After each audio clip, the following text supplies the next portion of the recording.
Is this the first webcam that can actually replace a DSLR for creators that are doing live streaming, webinars, or even just your average content creation that really don't want to utilize a DSLR? Look, I've built studios for a living, probably for the past 2.5, 3 years now. I've set up cameras just like the DSLRs that you're probably looking at that have cost from as low as $800 to $1,000 or $2,000. And every single time, the number one question I get from business owners or people that are doing live streaming is, do I really need that? Like, do I have to get all this gear? So when Elgato dropped Facecam 4K, a webcam that shoots true 4K at 60 frames per second with a DSLR look and controls for under $200-ish, I had to put it through a real studio test to find out. This is my full Elgato Facecam 4K review. We are currently shooting with the Elgato Facecam. In this video, I'm going to be unboxing it, set it up, test it in a real creator environment, and tell you honestly whether this is the best webcam for streaming and content creation, or at the end of the day, if it's just hype. And stick around to the end because I'm going to show you the exact settings that I recommend and a setup trick that most reviewers aren't necessarily talking about. So let's get into it. So here's the thing most people don't realize about webcams. Your built-in laptop camera is absolute garbage. I'm sorry, that's just the reality. And that $100 webcam that you bought like 3 years ago, it's probably shooting 1080 with washed out colors, bad low lighting, zero control over how you actually look. But here's the thing, how they look actually matters. Whether you're on Zoom calls, streaming on Twitch, TikTok Live, filming YouTube videos, or coaching clients, people judge your credibility in the first 3 seconds. You only have one opportunity to make a first impression. So the way that you look translates to the amount of the value of the content that you're going to be giving someone. The traditional answer has been to go buy a mirrorless camera, get a Sony, get a capture card, figure out an HDMI pass-through. And for some creators, that's the right move. But for the business owner, the coach, the contractor, the person that just wants to do content, there's been this gap, something between a cheap webcam and a full camera rig. That's exactly where the Elgato Facecam 4K is. And honestly, I think they've nailed something here. Now, before I show you everything, let me tell you how I tested this. I plugged the webcam into a real studio settings and the same kind of build that I would use for my clients, and I tested it. Let's see what's in the box. Number one, you get the Facecam 4K itself, a braided USB-C to USB-C cable, 6.5 feet, which is pretty generous. They have a detachable monitor mount with a 1/4-inch thread at the bottom, which means you can also throw this on top of a tripod or any standard mount. It's pretty clean. No microphone built in. Elgato knows if you're buying this webcam, you should already have a dedicated mic like I have here. I also have the Elgato mics, which I will be doing a review. They put all the resources into the image, which that's like what we need us to be able to perform. Now, here's the one thing to note. There's no built-in privacy screen or like lens cover included in the box. Like the Facecam Pro that we have here, you can just like slide it and cover it, but it does not come with a privacy box to shut everything because of the additional lens added to that. If you order directly from Elgato's website, you can add one for free. Otherwise, the 49mm filter thread on the front means that you can screw on a lens cap. So if you want the privacy screen at the end of the day, you just pop it right on there. Let's get into setup. This is where Elgato earns their money, honestly. Like, the setup is pretty flawless. I love the Elgato ecosystem. Like right now I'm using the Elgato key light as well as their prompter, webcams. I'm gonna be using their microphones. They're really trying to build in a full ecosystem here, and the Facecam 4K is also part of that. You plug in the USB-C cable to your computer, recognizes it immediately. No drivers needed, no SD cards needed. As a matter of fact, what I'm using right now in order to be able to record this video is Riverside. So I'm currently using Riverside to be able to record straight onto my laptop. You can use different things such as StreamYards, or so you can open OBS, Streamlabs, Zoom, whatever you use. The real magic happens when you download Elgato Camera Hub.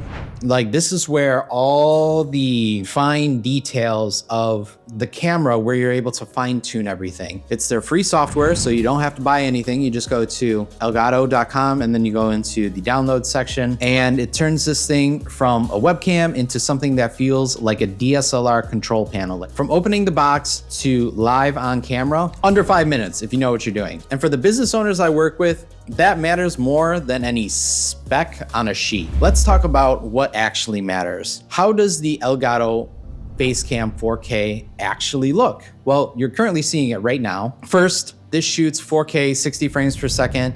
That's 4 times the resolution of most webcams on the market. And the 60 frames per second means your motion is more smooth, which, by the way, you can adjust that as well. So no choppy video, no webcam lag, it looks clean. The 90-degree field of view is wide, like really wide. You can set this thing up and then tilt it and then like bring it in a full 90 degrees for like maybe even top-down view if you have it on a tripod or like a C-stand, which is great. Like there's a lot of mobility to it. If you're in a small room or a desk, you're gonna wanna use Camera Hub to zoom in and crop in. Like this is not the full range of my entire field of view for the webcam 4K. Like this is cropped in a little bit. The good news is because you're shooting in 4K, you can digitally zoom and crop without losing that quality, which is a huge advantage for streamers and YouTubers. The aperture on this is 4, which it's not too blurry in the background, but it's also, you can still kind of see everything. So what does this mean in real terms? It means this camera loves light. If you have a good key light, like the Elgato key light that they currently have on the market, or even like an Amaran Verge Max, like I've been really enjoying that a lot. If you have a good key light, even a simple ring light will make this thing look super nice. The colors are rich, the detail is sharp, you can increase the sharpness, and image honestly looks like a camera that costs 3 or 4 times more. Like you can see all the lights, you make the adjustments to the saturation as well as the exposure and many other things like that. In low light, this is still a webcam, so you're going to want to make sure that you have a good idea. Like your key light, you always want that at the maybe like 70 or 100%. And your backlights, you're gonna want 15%. These are a little bit higher, but if you're able to make that separation, your subject will look really nice. The Facecam 4K sends uncompressed video through that USB-C braided cable, which is what you see is what you get. HDR is available at up to 4K 30 frames per second. In my testing, HDMR really helps with mixed lights, like if you got a window behind you and a key light in front of you. It balanced the highlights and shadows in a way that most webcams, they just can't. Like there's too many variables. So does it look like a DSLR? Let me know in the comments below right now if you think that we are currently shooting with the DSLR and what your thoughts are on the quality. But it does look dramatically better than any other webcam that I've tested. So this next part is where Elgato Facecam 4K gets really, really interesting. It's the software control. Camera Hub is free, you download it, and suddenly you have manual control over the ISO, the shutter speed, white balance, contrast, saturation, and it all adjusts in real time so you can see what your image would look like while you're changing it. You can make the adjustments to what you see. You can digitally pan, tilt, zoom in. You can set up face tracking so that the camera follows you if you move around. You can save the presets that you're doing. So if you know that you have a consistent setup, or if you have a streaming setup and a Zoom call setup and you want certain types of looks and things for that, you can save your settings and switch between them instantly. Now let's talk about LUTs. A LUT stands for look up table. It's basically a color filter that changes the overall tone and mood of your image.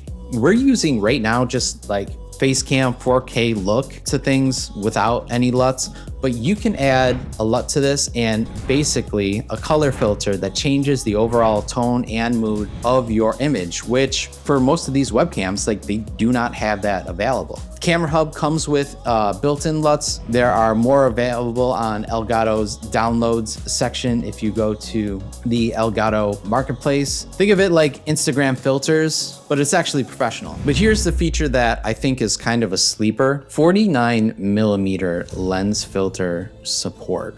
This is the first webcam to ever support a standard camera lens filter. You can screw on a polarizing filter to kill glare from your monitors. You can add a diffusion filter to soften your image and give it that cinematic glow. You can even add a star filter for a nice little creative effect. These filters are sold completely separately, but they're your standard 49mm filters you can grab anywhere. So just make sure that you grab the 49mm filter. One more thing, and this matters for my Elgato prompter users, the Facecam 4K is compatible with the Elgato prompter. So if you're reading scripts on a camera like I am right now, this ecosystem just keeps everything tighter. Does Camera Hub feel powerful or cluttered? I'd say it feels really powerful and clean. It's intuitive and it gives you control without overwhelming you. But let me put this in context with the other options that are out there. Within Elgato's own lineup, you've got the Facecam Neo at entry level,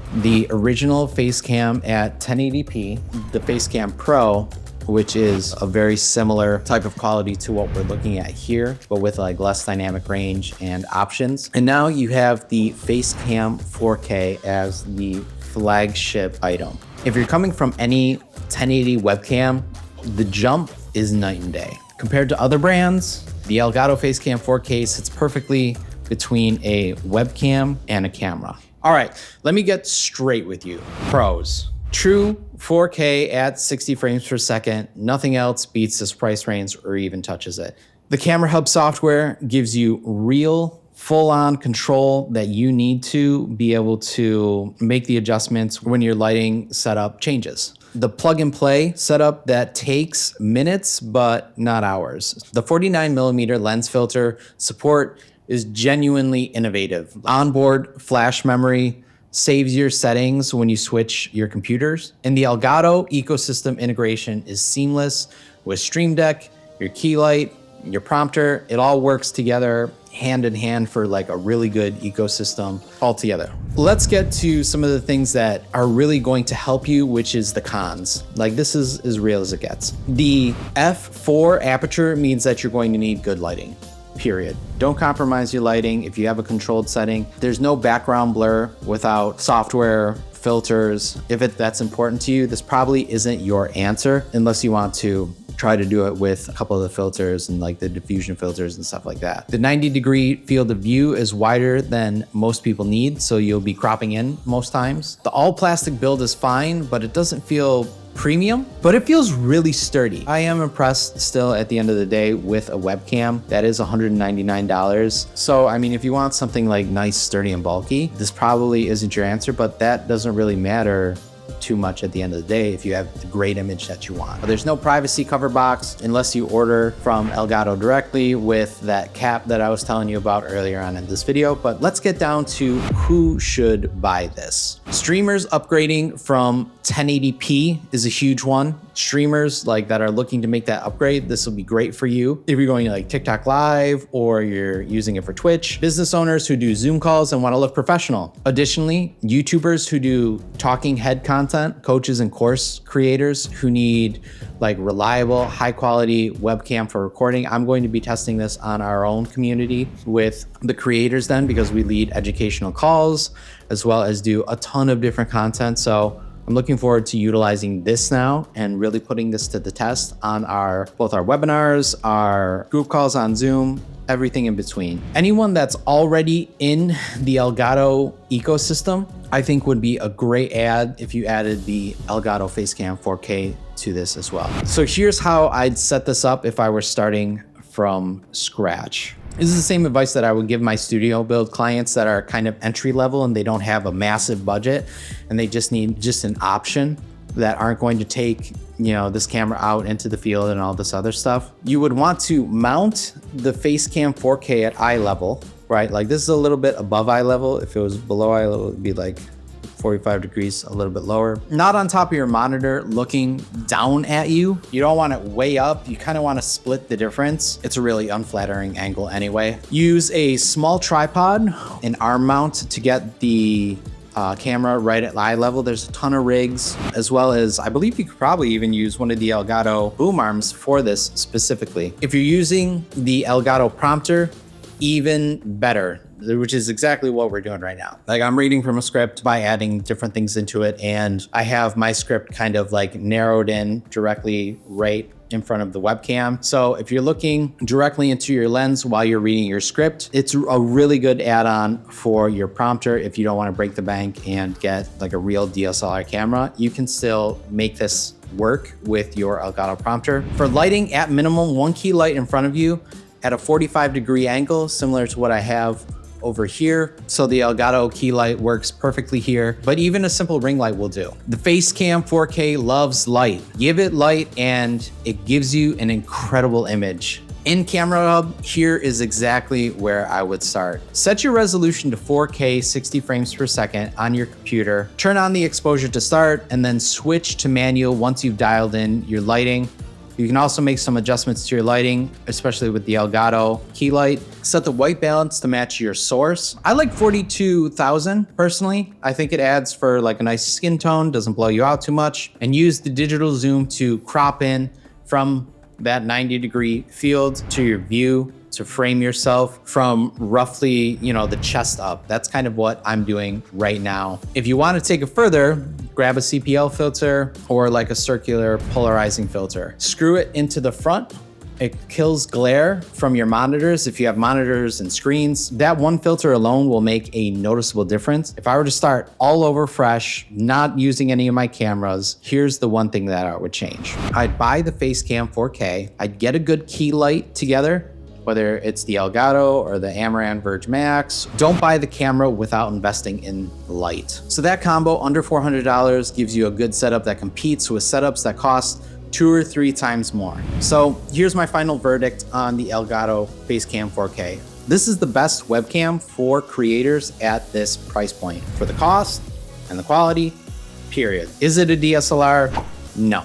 But it's the closest to any webcam has ever come to delivering that kind of quality in like a plug and play type package. If you're a business owner, a streamer, a YouTuber, or a coach who wants to level up how you look on the camera without the complexity of a full camera rig, this is what I tell you to buy. This is what we consult people with. If you need help, there's like links in the description to where you can book a discovery call, or if you want to elevate your setup, we do full studio builds for podcasting, long form content, short form content. You can click the links below to check that out or join the Creators Den community where you can learn about this. I'm putting the link to the Facecam 4K in the description below, along with my recommended lighting and filter setups. If you want to see how to build complete studios around webcams like this for business owners, make sure you hit that subscribe and hit that bell for the notifications. I've got a full studio build series that we've been doing to where we show you exactly how we design the spaces, how we approach it, year that we look at, the cost of the year. If you're looking at building your full studio, we do full on studio builds. So make sure to check out that link in the description below and book a discovery call to see if you're a good fit. At the end of the day, we're just trying to help you. If you're not a good fit, you can watch our videos and you can do it yourself. And if you need help creating content, check out the link to the Creators Den in the description. We are a community that is focused on teaching people how to become creators, generate leads, business owners that are looking to generate leads and become creators for the first time, as well as figure out workflows that are going to fit them. Drop a comment below if this video helped you or any questions that you currently have. I want to hear from you. I want to hear the things that we didn't cover, the things that you need a little bit more help with. And we try to create videos based around that so that you can do this yourself, or you can at least have the education to start. I'm ManagerJon. Thank you so much for watching this video, and I'll see you in the next one.